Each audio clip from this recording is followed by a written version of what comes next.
ஓம் சாய்ராம், ஜெய் சாய்ராம். எல்லாரும் நல்லா இருக்கணும், எல்லாருக்கும் நல்லதே நடக்கணும். அன்பு குழந்தையே, உனக்கு அதிர்ஷ்டமே இல்லைன்னு சொல்லிக்கிட்டே இருந்தியே, இப்போது உன் வாழ்க்கையை நீ மகிழ்ச்சியாக சந்தோஷமாக வாழக்கூடிய அளவுக்கு அதிர்ஷ்டத்தை பெற்றதால் தானே இப்போது இதை நீ கேட்டுக்கிட்டு இருக்க. இதை கேட்கும் இந்த நொடியிலிருந்தே உனக்கு ராஜயோகம் ஆரம்பமாகும்படி உன் சாயப்பா நான் செஞ்சு காட்டுறேன். உன்னை சிரிக்க வச்ச உறவுகளையெல்லாம் நீ சில நிமிடம் யோசிச்சுட்டு மறந்து போயிட்ட. ஆனால் உன்னை கஷ்டப்படுத்திய உறவுகளையும் கலங்கடித்த உறவுகளையும் அளவச்ச உறவுகளையும் சாகும் வரைக்கும் மறக்க முடியலேன்னு தானே வருத்தப்பட்டுக்கிட்டு இருக்க. இது எல்லாமே உன் கைகளில் தானே இருக்கு என் செல்லமே. யாரோ செஞ்சது நல்லதோ கெட்டதோ நீயே அதை பாரமாக தூக்கி சுமக்கணும். நல்லது நினைவுகளை முடிஞ்ச அளவுக்கு மனசில் வச்சுக்கோ. கெட்ட நினைவுகளை தூக்கி எறிஞ்சிட்டு அடுத்து என்ன செய்யணும்னு பார்த்துட்டு போய்கிட்டே இரு. வருத்தங்களை வாய்விட்டு சொல்ல முடியாத வாழ்க்கை தான் இன்றைக்கி பல பேருடைய வாழ்க்கையாகவே மாறி போயிடுச்சு. ஓ மனசுக்குள்ளேயும் என்ன வருத்தம் இருக்குது, வேதனை இருக்குது, கவலை இருக்குது, கஷ்டம் இருக்குன்னு எல்லாமே எனக்கு தெரியும் என் செல்லமே. உன் வாழ்க்கையில் நீ பெருசாக எதையும் எதிர்பார்க்கல, யாருக்கும் எந்த கெடுதலும் நினைக்கல. இயல்பாக யதார்த்தமாக அன்பாக வெகுளித்தனமாக நீ பேசுகிற. மனசில் பட்டதை இதுதான் மறைச்சி வைக்காமல் எல்லார்கிட்டையும் சொல்லிடுற. பசிக்கு சாப்பிடணும்னு நினைக்கிற. பண்பு மாறாத நேர்மையான இயல்பான யதார்த்தமான குணமும் பார்வையும் உன்கிட்ட இருக்குது. இவ்வளவு நல்ல குணங்கள் இருக்கும்போது நீ யார் என்பதை யார் புரிஞ்சு கொள்ளாட்டி என்ன? உன் சாயப்பா நான் உன்னை முழுவதுமாக புரிஞ்சு வச்சிருக்கேன். இதன் காரணமாகவே உன்னுடைய நல்ல குணங்களின் செயல்களின் பொறுமைகளின் காரணமாகவே உனக்கான நடக்க வேண்டியதையெல்லாம் நல்லதாக நான் முடிச்சு கொடுக்குறேன். ராஜயோகன்றது அவ்வளவு சுலபமாக யாருக்கும் அமைஞ்சிறது கிடையாது.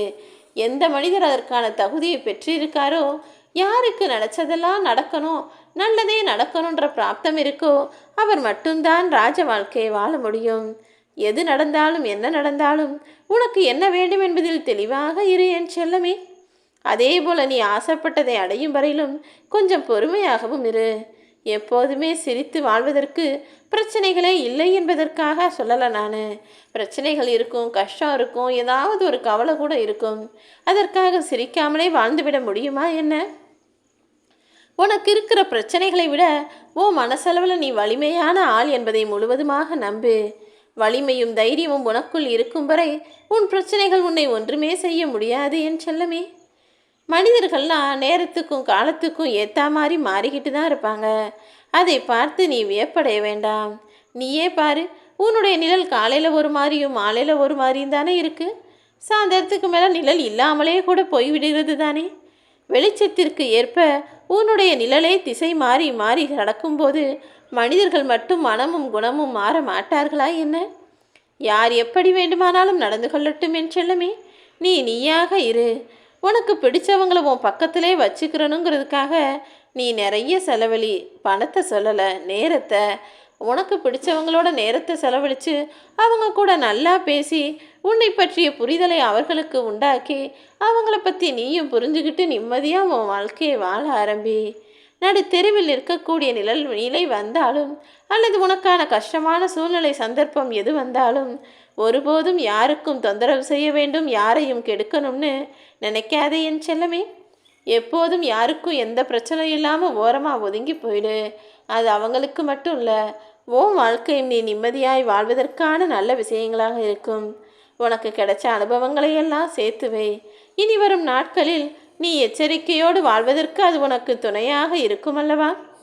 உன்னுடைய உடல் சோர்வடையுது, மனசு சோர்வடையுதுன்னு நினச்சி நீ ஏன் பலவீனமாக இருக்க? உடல் சோர்வும் மனச்சோர்வும் ஒரு மிகப்பெரிய விஷயமே இல்லை. நீ தான் உனக்குள்ள உண்மையான பலத்தையும் தைரியத்தையும் கொண்டு வரணுமே செல்லமே. குறிக்கோளே இல்லாத வாழ்க்கையை வாழக்கூடிய மனிதன் என்பவன் முட்களே இல்லாத கடிகாரத்துக்கு சமமாவான். கடிகாரத்தில் முள் இல்லைன்னா அது எதுக்காவது பயன்படுமா? அதில் மணி தான் பார்க்க முடியுமா? அதே போல தான் உன் வாழ்க்கையிலையும் குறிக்கோள் லட்சியம்னு ஏதாவது ஒன்றை வச்சுக்கிட்டு அதை அடைவதற்காக வேலை செய். ஆசையே இல்லாத வாழ்க்கையை யாரும் எப்படி வாழ்வதில்லையோ அதே போல் குறிக்கோள் இல்லாத வாழ்க்கையை நீயும் வாழக்கூடாது. ஏதாவது ஒரு விஷயத்தை அடையணும், ஏதாவது ஒரு விஷயத்தை சாதிக்கணுன்ற எண்ணம் உனக்குள் இருக்கும்படி பார்த்துக்கள். காயங்கள் இல்லாமல் கனவு வேணும்னா வரும், ஆனால் வாழ்க்கையை வாழ முடியாது. ஓம் சாய்ராம்.